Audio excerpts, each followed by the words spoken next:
गया? आज election commission ने किसी अधिकारी को हटाया हो? एक अधिकारी अगर इलेक्शन कमीशन हटाया हो तो बता दो। मुझे कोई उम्मीद नहीं, इसीलिए मैं कह रहा हूं कि लोगों को लड़ना पड़ेगा। अगर लोकतंत्र बचाना है तो कहीं ना कहीं तैयारी करनी पड़ेगी लोकतंत्र बचाने के लिए।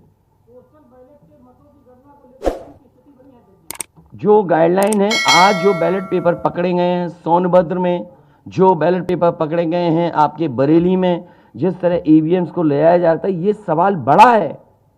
अधिकारी वही भाषा बोलेंगे जो उनको बोलने के लिए सरकार कहेगी।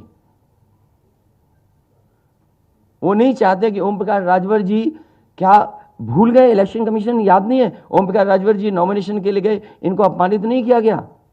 क्या प्रशासन कार्रवाई कर रहा था? स्वामी प्रसाद मौर्य जी के साथ क्या व्यवहार हुआ? कोई भूल जाएगा इन बातों को?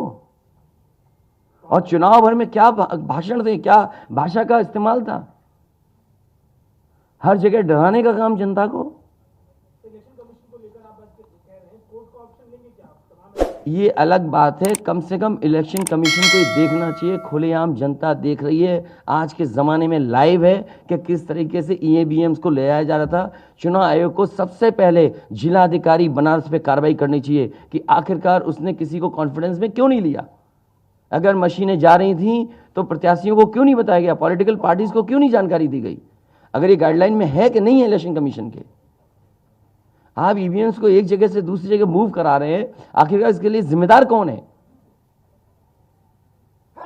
आप ईवीएम लेकर जा रहे हैं, अब 2 दिन की बात है, काउंटिंग होनी है।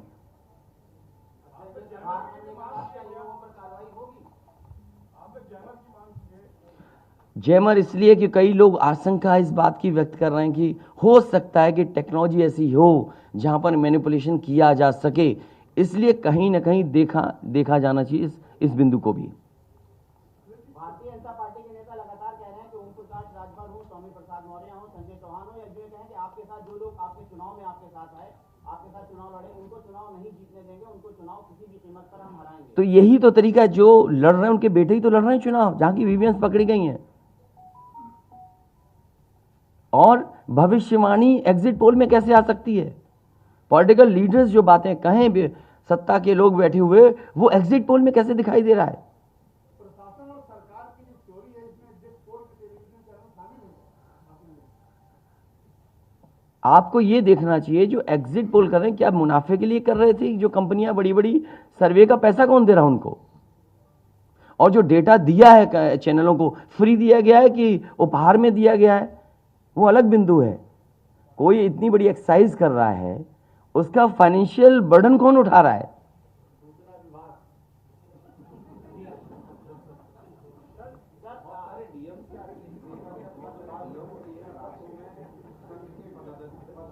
ये तो बातें, ये सच कह रहे हैं आप। जो बात, ये जो सवाल के रूप में जानकारी दे रहे हैं, ये सच्चाई है। जो आप सवाल के रूप में दे रहे हैं, ये सच्चाई है। आप बताइए, इनके साथ गलत व्यवहार हुआ, क्या कार्रवाई की प्रशासन ने? वीडियोज हैं सबके।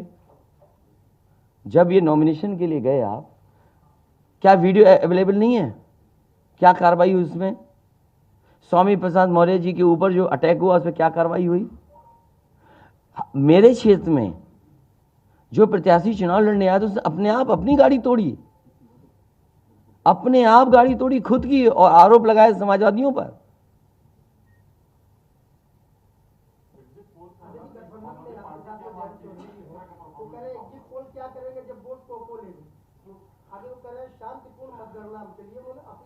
नहीं, शांतिपूर्ण मतगणना के लिए तो हम भी अपील कर रहे हैं, लेकिन सावधान रहें। अगर वोट दिया है तो वोट को बचाए भी तो सही। अगर ईवीएम्स खुली सड़क पे इस तरह जाएंगी, आप क्या उम्मीद करोगे? आपके बैलेट पेपर पकड़े जा रहे हैं। आपके लखनऊ में ही एक गाड़ी पकड़ी गई थी, उसके अंदर क्या क्या था? वो कहते वो तो हर गाड़ी में टूल बॉक्स होता है। तो टूल बॉक्स में इतना बड़ा हथौड़ा थोड़ी होता है कि आप ताला तोड़ दो। वोट बचाने के लिए कहीं ना कहीं हमें एक अखंड प्रहरी की तरह काम करना पड़ेगा। और अगर हमारे किसान इतने दिनों बैठ सकते हैं, अब तो 3 दिन की बात है, 3 दिन तो बैठना ही पड़ेगा। नहीं तो ये प्रशासन के लोग बैठ करके चोरी करा देंगे, और मामूली चोरी है वोट की। ये लोकतंत्र के साथ है। लोगों को ये भूलना नहीं चाहिए आपके पड़ोसी देशों में क्या हो रहा है। इसलिए मैं ये भी गाइडलाइन पढ़ना चाहता हूं कि जो ईवीएम के मूवमेंट के लिए जो मुझे जानकारी मिली है वो मैं आपसे पढ़ना चाहता हूं कि all polled EVMs and all reserve EVMs after the poll shall be under cover of arm police at all times.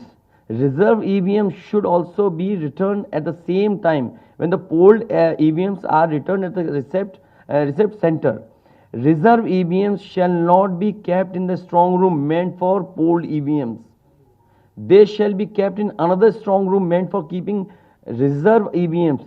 It must be ensured that all reserve EVMs are also deposited in the strong room meant for reserve EVMs at the same time when the polled EVMs are deposited in the strong room meant for the polled EVMs. तो EVMs के लिए बिल्कुल clear कहा गया है कि कैसे क्या होना है। और भाई जांच भी कौन करेगा? अगर डीएमई जांच करेगा तो क्या उम्मीद करोगे आप उसके लिए?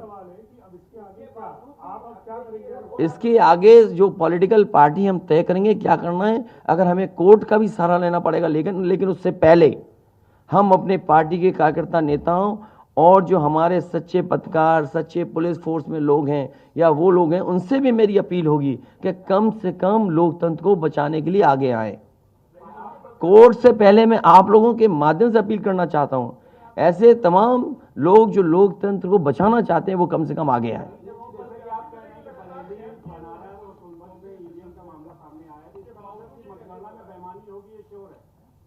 आपने पंचायतों का चुनाव देखा था, भारतीय जनता पार्टी ने खुलेआम वोट को लूटा।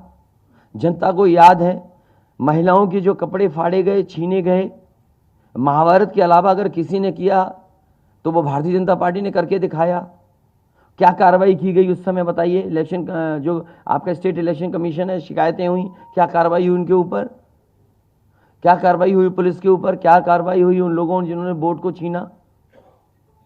इसलिए मैं अपील करता हूं आपके माध्यम से, जो सच्चे पत्रकार हैं, सच्चे अधिकारी, पुलिस फोर्स, लोकतंत्र को बचाने के लोग सामने आए, जिससे लोकतंत्र बचाया जा सके। माननीय मुख्यमंत्री जी, ये जो घटनाएं हो रही हैं, ये हताशा और निराशा जो है वो पराकाष्ठा है। क्या ऐसा कुछ होगा? क्या समाजवादी मैं नौजवानों से विशेष अपील करूंगा, और इसलिए अपील करूंगा, मैंने वो तस्वीरें देखी कि नौजवान वोट डालने के लिए लोकतंत्र में कैसे निकल पड़ा। अगर उसने वोट डाला है तो कम से कम वो वोट बचाए। अपना कैसे वोट बचाएगा? गिनने से कैसे गिनती में लाएगा? और ये कोई ये मामूली घटना नहीं है। जो लोग लोकतंत्र पर भरोसा करते हैं उनके अंदर आक्रोश होगा, ऐसा नहीं है कि गुस्सा नहीं होगा उनके अंदर। इसीलिए मैंने कहा कि 5,000 के अंतर में सीटें जो जीती गई थी भारतीय जनता पार्टी की, वो 47 हैं। और मैंने इसीलिए कहा कि प्रमुख सचिव मुख्यमंत्री जिलाधिकारियों को फोन कर रहे हैं कि काउंटिंग स्लो की जाए, और बैलेट के लिए हम लोगों ने अपने प्रत्याशियों को और जो एजेंट्स हैं हमारे इलेक्शन एजेंट्स, उनको समझाया है कि बैलेट को किस तरीके से काउंट करना है, कैसे रखे जाएं, उन सब को समझाने का काम किया।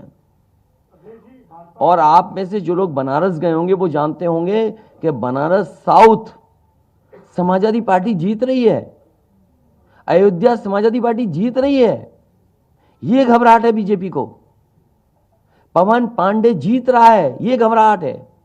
किशन दीक्षित जीत रहा है, ये घबराहट है बीजेपी को।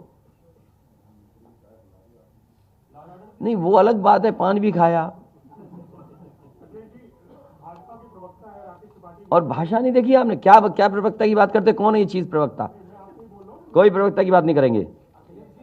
क्या प्रवक्ता उठा लाए आप किसी गली मोहल्ले से?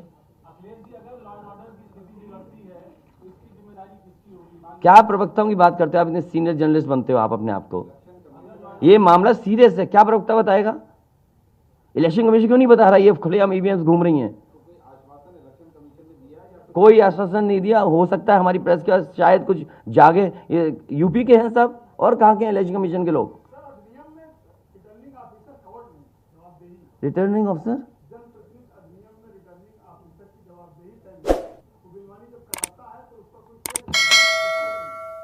अब ये तो हमें भी जानना पड़ेगा कि क्या करें, इसीलिए मैंने कहा कि हम तैयारी से रहिए।